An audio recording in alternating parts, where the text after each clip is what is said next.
తెలంగాణ రాజకీయాల్లో ఆసక్తికర పరిణామాలు చోటు చేసుకుంటున్నాయి. ముఖ్యమంత్రి రేవంత్ రెడ్డిని ఆయన నివాసంలో మర్యాదపూర్వకంగా కలిశారు ఉమ్మడి మెదక్ జిల్లా బీఆర్ఎస్ ఎమ్మెల్యేలు.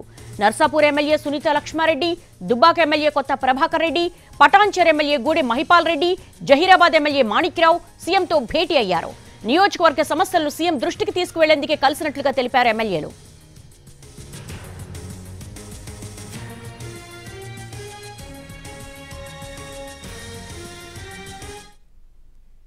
తెలంగాణ రాజకీయాల్లో ఆసక్తికర పరిణామాలు చోటు చేసుకుంటున్నాయి. ముఖ్యమంత్రి రేవంత్ రెడ్డిని ఆయన నివాసంలో మర్యాదపూర్వకంగా కలిశారు ఉమ్మడి మెదక్ జిల్లా బీఆర్ఎస్ ఎమ్మెల్యేలు. దీనికి సంబంధించి లేటెస్ట్ అప్డేట్స్ మా స్పెషల్ కరెస్పాండెంట్ చారిని అడిగి మరిన్ని వివరాలు తెలుసుకుందాం.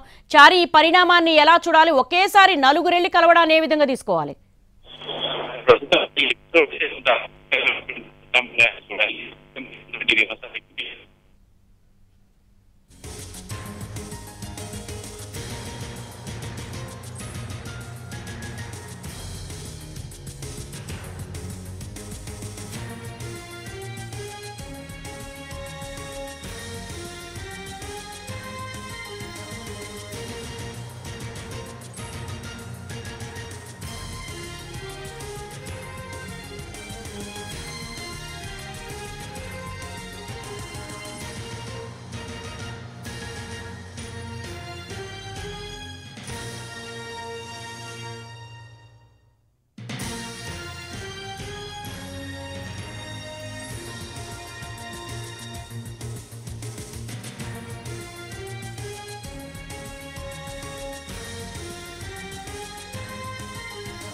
తెలంగాణ రాజకీయాల్లో ఆసక్తికర పరిణామాన్ని చూస్తున్నాము. బ్రేకింగ్ న్యూస్ లో ముఖ్యమంత్రి రేవంత్ రెడ్డిని ఆయన నివాసంలో మర్యాదపూర్వకంగా కలిశారు ఉమ్మడి మెదక్ జిల్లా బీఆర్ఎస్ ఎమ్మెల్యేలు.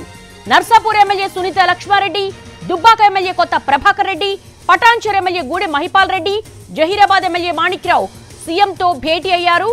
కేవలం నియోజకవర్గ సమస్యలను సీఎం దృష్టికి తీసుకెళ్లేందుకే కలిసినట్టుగా తెలుపుతున్నారు ఎమ్మెల్యేలు. అయితే ఈ ఆసక్తికర పరిణామాన్ని ఏ విధంగా చూడాలో మా ప్రతినిధి చారి లైన్ లోకి వచ్చారు. చారి, ఒకేసారి నలుగురు ఎమ్మెల్యేలు కలవడాన్ని ఏ విధంగా చూడాలి? ఇటీవలి కాలంలో కాంగ్రెస్ సీనియర్ నేతలు కొన్ని కామెంట్స్ కూడా చేశారు. ఈ నేపథ్యంలో ఈ నలుగురు కలవడాన్ని ఏ విధంగా చూడాలి?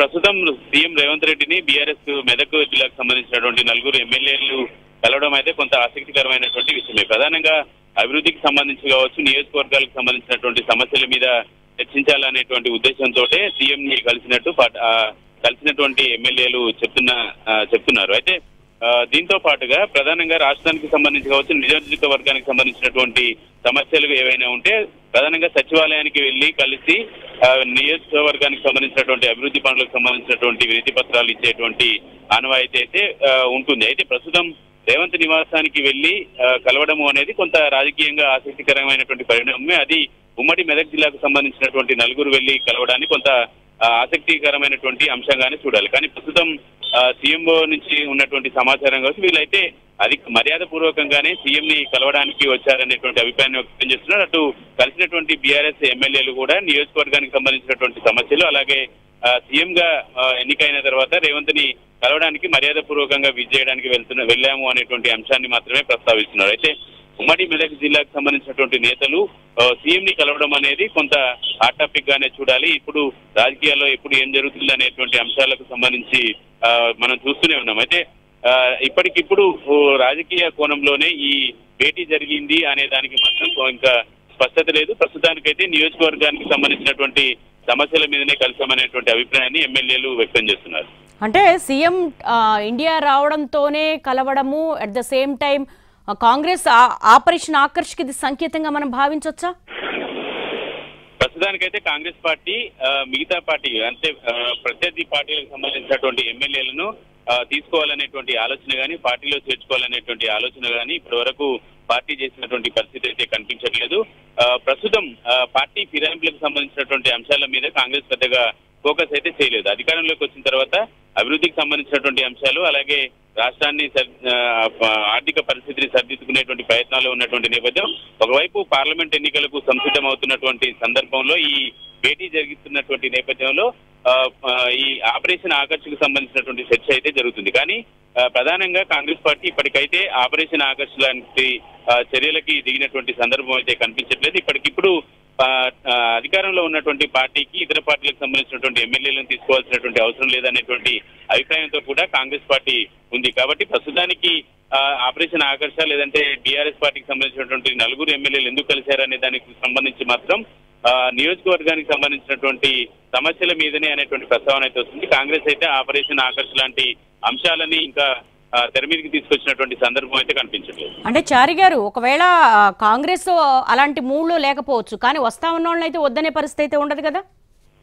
ప్రస్తుతానికి మిగిలిన పార్టీకి సంబంధించి అధికార పార్టీ బీఆర్ఎస్ పార్టీకి సంబంధించినటువంటి కొంతమంది ఎమ్మెల్యేలు టచ్ లో ఉన్నారు అనేటువంటి అభిప్రాయాన్ని ఇటీవల జూపెల్లి కూడా కామెంట్ చేసినటువంటి సందర్భం. అయితే బీఆర్ఎస్ లో ఉన్నటువంటి ఎమ్మెల్యేల మీద వచ్చినటువంటి ఆరోపణలు కావచ్చు, ఇతర అంశాలన్నింటినీ దృష్టిలో ఉంచుకొని వారిని ఓడగొట్టినటువంటి నేపథ్యంలో అలాంటి ఆరోపణలు ఉన్నటువంటి ఎమ్మెల్యేలను తీసుకోవాల్సినటువంటి అవసరం ఏముంది అనేటువంటి అభిప్రాయాన్ని కూడా వ్యక్తం చేశారు. మీరు అన్నట్టుగా రాజకీయాల్లో ఎప్పుడు ఎవరు ఎలాంటి నిర్ణయం తీసుకుంటారనేది చెప్పలేము. కాబట్టి ప్రస్తుతానికైతే ఆ పార్టీ కలిసినటువంటి ఎమ్మెల్యేలు కూడా రాజకీయపరమైనటువంటి అంశాలని ప్రస్తావించలేదు. కాబట్టి ఇటు అధికార పార్టీకి సంబంధించినటువంటి నాయకులు కూడా ఇది మర్యాదపూర్వక భేటీ అని చెప్తున్నారు. పూర్తిగా రాజకీయపరమైనటువంటి భేటీ గనక ఇప్పట్లో మరోసారి భేటీ అవుతే కావచ్చు, లేదంటే ఆపరేషన్ ఆకర్ష్ లాంటి వాటికి కాంగ్రెస్ శ్రీకారం చుట్టేటువంటి పరిస్థితి కానీ ప్రస్తుతానికైతే కనిపించదు. All right Chari, thanks for the live updates.